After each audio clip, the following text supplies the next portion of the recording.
Are you ready, Mr. President, for fitness? Look, before we get into today's Smackdown, I'm going to tell you exactly why it is the C show of all of the brands. Smackdown is trash. It's garbage. I'm going to tell you.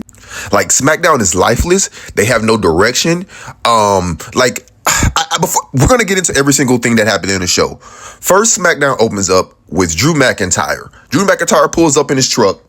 He gets confronted by Nick Aldis and he's like, "Oh, I'm back." Nick Aldis is like, "You're suspended. You're suspended." Like, what are we doing with this Drew McIntyre suspension story? Like, you're one of your top guys, literally one of your only top guys, because you guys don't ever show Randy. He's literally there trying to fight on your show, and he's suspended for what? Because he could potentially beat Cody Rhodes in his terrible reign? Like, what are we doing, man? Let me tell you why they don't know what they're doing. The same segment, Drew McIntyre is talking to Nick Aldis, and Nick Aldis is like, "No, you're suspended." Cody Rhodes appears in the truck. He's in the passenger side. He's in shotgun. He's taking shotgun to Drew McIntyre, and he's like, he just starts beating up Drew. He just starts beating up Drew to the point where they get separated by security. Drew McIntyre gets in the car. He leaves. Like, at that point, I'm not gonna say what I think, but Kevin Owens him. Roman Reigns, Kevin Owens him. You know. But, no. So anyways, Cody, he walks out from that segment, walks to the ring, cuts a promo, basically saying, "Nick Aldis, I want him back. I want Drew McIntyre." Then what was the whole point of the... Bro, I literally don't know what we're doing in this company. Can somebody please tell me? I literally cannot make this up. Cody then cuts the promo and says, "Drew McIntyre, you're a cockroach. I can't respect you. I will stomp on you so that you can acknowledge me as your champion." Literally, that's what he says. Are you serious? He's the cockroach. This is the quarterback. This is the captain. This is the captain. Look at me, sure. I'm the captain now. I'm done talking about it. The segment was garbage. Cody is a champion right now. It's garbage. And we move on. Then we get an open... This pissed me off a little bit more than the Cody Rhodes segment. Why are we booking open challenge matches? Like, why are they official? Aren't they? What is open about that challenge? It's official. They literally have Carmelo Hayes versus Ilya Dragunov for the United States Championship. Then it says in the graphic, open challenge match. What? Do we not remember when John Cena used to have open challenge matches and you were wondering for the surprise of who was coming out? Now we're booking open challenge. Bro, what is Triple H? I'm losing my brain cells. But I'm not gonna lie. Any Melo versus Ilya match is gonna feed families. Like, the chemistry between them two is crazy. Like, I'm not gonna lie. Usually Ilya matches on the main roster since between like the likes of like Axiom. Like, I'm not gonna lie, Axiom, he's tough, but like obviously Nathan Frazier and whoever they can go, but it's a snooze fest. So like Melo versus Ilya, I'm not gonna lie, a lot of families were fed that night. But other than that, I just think the open challenge part of it threw me off. I couldn't really connect with that I was thinking about that whole entire time. Ilya ended up winning the match. We move on. I'm not gonna lie. I might say a lot about Cody Lander, but this segment right here, this made me respect you, Cody. It made me almost like you, Cody. But anyways, Cody walks in the room, and who's standing in the room are the NXT standouts. Ricky Saints, the NXT champion, and Oba freaking Fit Me. That's my dog. Listen, Cody says the winner of their match Saturday night at Deadline gets an opportunity to face Cody at Saturday night's main event. Oh my goodness. Oba Femi, I can't even speak because I'm too excited. Oba Femi, he feeds generations. And I'm telling you, I'm tuned in. I am tuned into NXT to see what could happen. Obviously, we know, if you know history, the lore between it, Cody and Ricky have history going way back to AEW and probably even before that. But Oba versus Cody? Now let's talk about it. I honestly thought Trick Williams would have popped up in that segment. Poor Trick, they still doing them. They still doing them dirty. But shout out to Lash, yeah, if you know. But yeah. So I just thought that whole segment was good. Cody, you made up for it, but you didn't really do nothing because I still can't respect you. I can't acknowledge you. Speaking of champions that I can't respect, what are we doing with Jade Cargill? That was literally the next segment. Jade comes out with a match against who?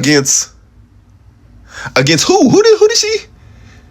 I think Chelsea, somebody, Alba Fire. She had a match with Alba Fire from the Secret Harvest. What a 5-second match. I'm literally not lying to you. It was a 5-second match. I remember watching the match. I looked away. I looked back. It was over. What are we doing with our champion? If it's Tiffy time, she's having 15-minute matches. On me. Jade Cargill, 5-second matches. I promise you, her backstage segment after that match was longer than her match.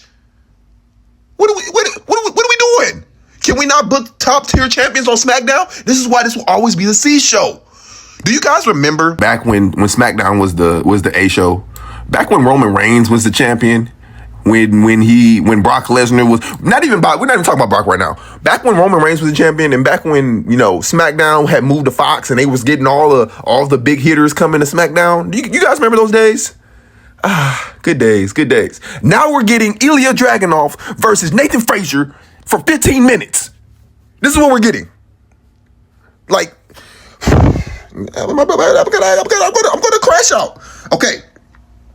After that Jade Cargill backstage segment that was longer than her match, guys, this dude Solo Sikoa, literally Solo Sikoa, proceeds to grab a microphone and says, guys, you see, look behind me. This is my family. My family loves me. Family, yes. They love me. This is my family. And you will respect me. Like, what? I will beat you, Wyatt. That was it. That's the end of the segment. If you thought what I just said was bad, imagine him saying that. It was 20 times worse. Like, literally after that entire segment, I digress. We move on. We then get the main event of the Last Time Is Now tournament between LA Knight, versus Gunther. Honestly, I'm going to be honest. The honest that I can be. It was honestly a snooze fest. I couldn't keep my eyes open during the match. I opened my eyes and LA Knight was tapping. That was literally it. Like, Gunther got his offense in. LA Knight got his offense in. And I was dozed off. I was asleep halfway. One eye open, one eye closed. And when I looked at the screen again, my boy LA Knight was tapping out. Like, I guess they're trying to get over Gunther's new finisher move. But if LA Knight is tapping out, first of all, let's talk about LA Knight for a second. Him tapping out, oh my goodness, they pushed him so far under the card. He's under the mat. He's under the ring like Hornswoggle. I think at this point, what do we do with LA Knight? Do we send him? He's on SmackDown. He's on Raw. No, he's on both because of the tournament. But he's on Raw. Put him on SmackDown. Let him go against Cody. I don't know. Like, at this point, what do we do? Put him in an open challenge. Because, I mean, the barrier of LA Knight has to be studied. The downfall of LA Knight has to be studied. And this Gunther rise all of a sudden to his old persona of like Walter with the interest music. Like, I guess, like, if you know, you know. But I mean, I'm gonna be honest, like, them trying to get over Gunther's new finisher, which is like a kind of like a crossface awkward choke kind of thing. Like, he already has a sleeper move. Like, what are we giving him another finisher for? But I guess they're trying to emphasize he's going to make John Cena tap out. And if John Cena taps out in his last match, I am officially done with this company. I'm done. You're telling me you're going to send the GOAT, the greatest of all time, out by tapping out? Literally his whole persona is I never give up. And you're going to make him give up? Triple Fraud, what are you doing? Now tell me, from all of that, after watching SmackDown, was SmackDown a 5-star show? You know, I think it's time that we start admitting that the show is bad. And it's time to start taking a look in the mirror. And you know what I know that mirror says? It says, it's time to bow down to the gang for delivering another exciting show. That's what he says all week. Guys, I have an exciting show. But anyways, that's it for the video. I hope you guys enjoy. Have a great rest of your day. And remember. By who? Lord Farquaad. He hoofed and he puffed and he signed an eviction notice.